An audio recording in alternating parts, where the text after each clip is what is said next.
नमस्कार, ज्योतिष वास्तु और उपाय के चैनल में आपका स्वागत है। बात करेंगे साप्ताहिक राशिफल की। सिंह राशि वाले जातक, सूर्य प्रधान राशि वालों के लिए ये सप्ताह 8 मई से लेके 14 मई तक का समय कैसा व्यतीत होएगा, करेंगे संपूर्ण चर्चा। कैसा रहेगा व्यापार, काम, कारोबार, धन की स्थिति, भाग्य साथ देगा या नहीं देगा, साथ ही रिश्ते कैसे चलेंगे, घर में शांति रहेगी या नहीं, सभी विषयों की संपूर्ण विस्तृत चर्चा करेंगे। वीडियो पे अगर पहली बार आप देख रहे हैं तो कमेंट में ओम नमः शिवाय या जय श्री राम अवश्य ही लिखिए। चंद्रमा स्टार्टिंग के अंदर आपके 4th हाउस में है और ये वृश्चिक के चंद्रमा है, नीच के चंद्रमा चल रहे हैं, मंगल भी आपके नीच के हैं। तो स्टार्टिंग के अंदर आपको थोड़ी सी घर में परेशानी हो सकती है। हालांकि 8 तारीख का दिन जो है, सप्ताह का स्टार्टिंग का पहला दिन, वो योजना बनाने के लिए बहुत अच्छा है, परंतु आप जो योजना बना रहे हैं उनको योजनाओं का खाका बना के ही रखें, उसको उस दिन लागू न करें 8 तारीख को, क्योंकि आगे दिन अच्छे आ रहे हैं, उस समय आप इसको लागू करें। सप्ताह में आपके प्रगति होगी, उत्साह भी बना रहेगा और सोचे हुए कार्य भी आपके बनेंगे। तो प्लानिंग बना करके आपको कार्य करना है। साथ ही जो भी आपके घर के सदस्य हैं उनसे राय मशवरा करके ही कार्य करें। मंगल भी क्योंकि नीच के हो रहे हैं तो घर में कोई ना कोई समस्या आपकी चलती रहेगी और उसी के कारण आप मुश्किल में से फंसे हुए से आप अपने आप को महसूस करेंगे। वाद विवाद भी घर में हो सकता है, तो वाणी पे आप संयम रखें। साथ ही वाहन चलाते समय भी आप ध्यान रखें, क्योंकि वाहन से चोट या वाहन के ऊपर खर्चा या वाहन खराब हो सकता है, ऐसा भी योग बन रहा है। स्ट्रगल तो ये सप्ताह कराएगा, परंतु आप लाभ भी प्राप्त कर लेंगे। बस यही है, आप भाग्य के भरोसे न रहें, कर्मशील बने रहें, तो आपका ये सप्ताह अच्छा बीतने वाला है। सप्ताह में पुराने केस मुकदमे हैं तो उनसे संबंधित परेशानी भी आपको आ सकती है तीन दिन के बाद, क्योंकि ये चंद्रमा आपके नीच के स्टार्टिंग में चलेंगे, इसलिए आप माता से विवाद न करें। 8, 9, 10 तारीख को माता से विवाद करने से बचें। नई नौकरी, कार्य, व्यवसाय के लिए भी इसमें अच्छे योग बनेंगे आपके। प्रेतक संपत्ति को बेचने का संबंधित आप निर्णय ले रहे हैं तो उससे आप बचें, उस प्रॉपर्टी को बेचने से आप बचें। किसी भी विवाद का हिस्सा आप न बने। चंद्रमा की स्थिति इसी टाइप की है कि आप विवाद से बचें। कोई बड़ा निवेश आप करने जा रहे हैं तो ये आपकी गलती हो सकती है, उसमें बहुत ही सावधानी से चलें। बड़ा निवेश करने से पहले जानकार की सलाह लें और हो सके तो निवेश को आप टाल दें।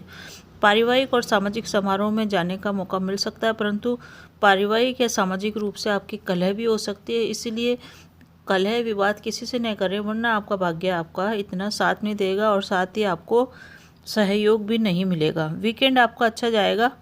अपनी संगत को आप सुधारें, अपनी संगत में अच्छे लोगों को शामिल करें ताकि आपको वो गलत शौक, गलत आदतें न डालें। इस सप्ताह आप अपनी संतान के किसी प्रोजेक्ट के ऊपर खर्चा करेंगे घर के अंदर, तो उस खर्चे को करने के बाद आपको काफ़ी खुशी होगी और आप प्रसन्नता से और खुशी खुशी उस खर्चे का भार वहन कर लेंगे। 9 और 10 तारीख की बात करें तो 9 और 10 तारीखें में आपका चंद्रमा रहेगा 5th हाउस में, तो आपको शेयर से लाभ हो सकता है, सट्टे से लाभ हो सकता है। ये चंद्रमा आपको लाभ दिलाएगा क्योंकि इसकी सीधी दृष्टि आपके लाभ भाव पे भी पड़ रही है। अगर आप लव लाइफ और रिलेशनशिप में हैं तो वहाँ भी आपके ठीक चलेगा, कोई प्रॉब्लम नहीं है।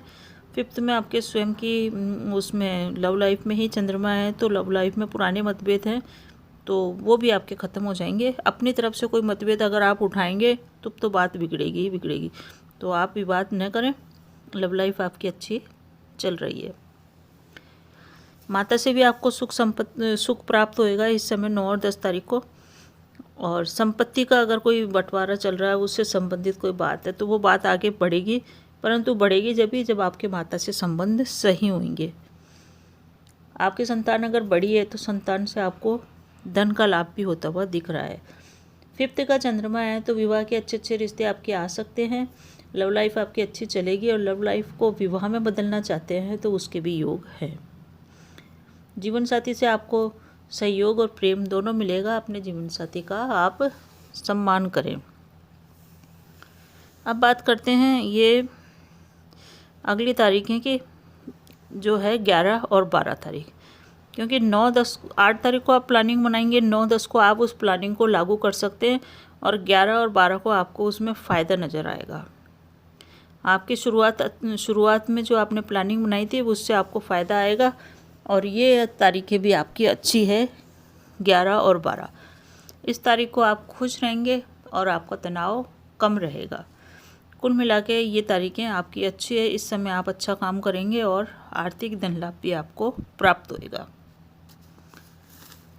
इस समय एक चीज़ और है कि कुछ मामलों में आपको अपने पिता का भी सपोर्ट प्राप्त होएगा। और चंद्रमा अपने स्वयं को घर को देख रहा है, इसलिए कर्ज की समाप्ति भी इस समय हो सकती है। कोई बड़ा कर्ज आप हो सकता है उतार दें, आपको धन की प्राप्ति एक दिन पहले होएगी तो आप इस कर्ज को भी उतार सकते हैं। स्थान परिवर्तन के योग बन रहे हैं, विदेश यात्रा का भी आपके योग बन रहा है। संतान का स्वास्थ्य भी सुधरेगा जिसकी आपको चिंता थी, और कर्ज आपका समाप्त हो ही रहा है। शत्रु या तो परास्त हो जाएंगे या आपकी पहुंच से दूर चले जाएगा, अपने आप ही वो आपसे डिस्टेंस बना लेगा। तो शत्रु से इस समय परेशान होने की आपको ज़रूरत नहीं है। चंद्रमा आपको मानसिक शांति देगा, परंतु कुछ न कुछ मन में चिंता लगी रहेगी, इसके कारण थोड़ा सा मानसिक अवसाद भी आपको घेर लेगा। तो मानसिक अवसाद और नकारात्मक विचारों से बचें और सकारात्मक रूप से आगे बढ़ें। अपना आत्मविश्वास आज आप बनाए रखें, इसी में आपकी जीत है। अब बात करते हैं सप्ताह के आखिरी समय के 13-14 की। तो इसमें दाम्पत्य जीवन में काफ़ी खुशहाली है। अगर आपका दाम्पत्य जीवन खराब चल रहा है तो उसमें आपके सुधार होंगे, मतभेद आपके कम होंगे। आपने अगर स्वयं ही आगे होकर मतभेद उठाए, विवाद करे, जब तो फिर कुछ हो ही नहीं सकता। आप स्वयं ही अपना दाम्पत्य जीवन बिगाड़ेंगे। लव लाइफ भी अच्छी चल रही है। व्यापार में अगर आपके पार्टनर है तो पार्टनरशिप में आपको लाभ प्राप्त होएगा। पिता भी आपके सहयोग करेंगे। माता से अपने संबंध सुधार के चले। जो लोग विवाहित हैं उनको जीवन साथी का सपोर्ट मिलेगा, और जो लोग विवाह करने चाह रहे हैं उनके विवाह होने की भी संभावना है। या जो पति पत्नी एक दूसरे से काफ़ी दूर रहते हैं तो उनके पास आने की संभावना इस तारीख को बन रही है। अपने क्रोध पर कंट्रोल रखें और क्रोध पर कंट्रोल रख के ही महत्वपूर्ण निर्णय लें। लोन लेने से इस समय आपको बचना चाहिए, क्योंकि ऐसी परिस्थितियां, ऐसी ज़रूरतें आ सकती है आपके जीवन में कि आपको लोन लेने की रिक्वायरमेंट महसूस हो। इस सप्ताह कोई पुराने केस मुकदमे से संबंधित कोई कार्यवाही चल रही तो सोच समझ के साइन कीजिए, परेशानी आपकी इस संबंध में बढ़ सकती है। साथ ही इस समय आप अपने स्वास्थ्य का भी ध्यान रखें, क्योंकि स्वास्थ्य में वाहन से संबंधित परेशानी आपको आ सकती है, तो इस चीज़ का आप ध्यान रखें। इस सप्ताह आप अपनी संतान है उससे आपकी दूरियां कम होएगी और संतान के आप करीब जाएंगे, और संतान से आपको लाभ प्राप्त होता हुआ भी दिख रहा है। संतान के ऊपर आप खर्चा भी करेंगे। यात्रा आप अनप्लान्ड यात्रा न करें, वरना अधूरी छूट सकती है। प्लानिंग करके यात्रा करेंगे तो उसमें आपको सही रहेगा। हालांकि यात्रा में आपका खर्चा हो ही रहा है, तो यात्रा आपकी होने की काफ़ी हद तक संभावना है। तो सिंह राशि वालों का ये सप्ताह इस प्रकार से चल रहा है, मिला जुला इनको परिणाम दे रहा है। सप्ताह के अंदर अगर उपाय की बात करें तो 9 तारीख एक खास दिन है जिस दिन आप ये उपाय कर सकते हैं।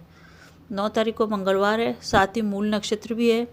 इस दिन भगवान, जब भी मूल नक्षत्र और मंगलवार हो उस दिन भगवान हनुमान की आराधना विशेष रूप से की जाती है। मंगलवार का संबंध भी भगवान हनुमान से ही है, तो इस दिन आप मंदिर में जाएं। मंदिर में आप ध्वजा लगा सकते हैं, हनुमान जी को भोग लगा सकते हैं, हनुमान आराधना कर सकते हैं, हनुमान चालीसा वहाँ पढ़ सकते हैं। इस प्रकार से किसी न किसी तरीके से आप हनुमान जी से जुड़ें और अपनी बात हनुमान जी से कहें।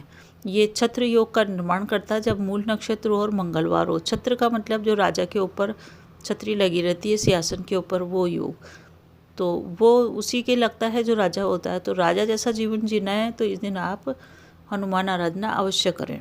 बहुत मुश्किल से ये योग मिलता है कि मंगलवार भी हो और मूल नक्षत्र भी हो। इस दिन पैदा होने वाले बच्चों की मूल में पैदा होने के कारण उसकी मूल शांति अवश्य ही करानी चाहिए, ताकि वो पिता के ऊपर भार न बने। तो ये था सिंह राशि वालों का साप्ताहिक राशिफल। सप्ताह के अंदर शिव आराधना आप अवश्य ही करें। भगवान शिव को जल और दूध अवश्य चढ़ाएं। साथ ही गाय को रोटी, अगर संभव हो तो रोटी और चीनी अवश्य दें। इससे चंद्रमा के दुष्परिणाम आपको कम ही प्राप्त होंगे। पिता का आपको सपोर्ट मिल रहा है तो सूर्य आराधना से आपके काम बन सकते हैं। आप भगवान सूर्य की आराधना करते रहिए। सूर्य 14 तारीख तक आपके लिए उच्च के बने हुए हैं जो भाग्य में वृद्धि करने वाले हैं। 15 तारीख से वो अपनी राशि बदल लेंगे, तब स्थितियाँ में परिवर्तन आ जाएगा। तो ये सप्ताह अवश्य ही सूर्य आराधना से जुड़ें। बाकी आपका जीवन शानदार हो। वीडियो आपको अच्छा लग रहा है, चैनल पे पहली बार आए तो चैनल को आप सब्सक्राइब कर सकते हैं। आपके जीवन में आयु, आरोग्य, ऐश्वर्य की इसी तरह से वृद्धि होती रहे, दिन शानदार बीतते रहें। धन्यवाद।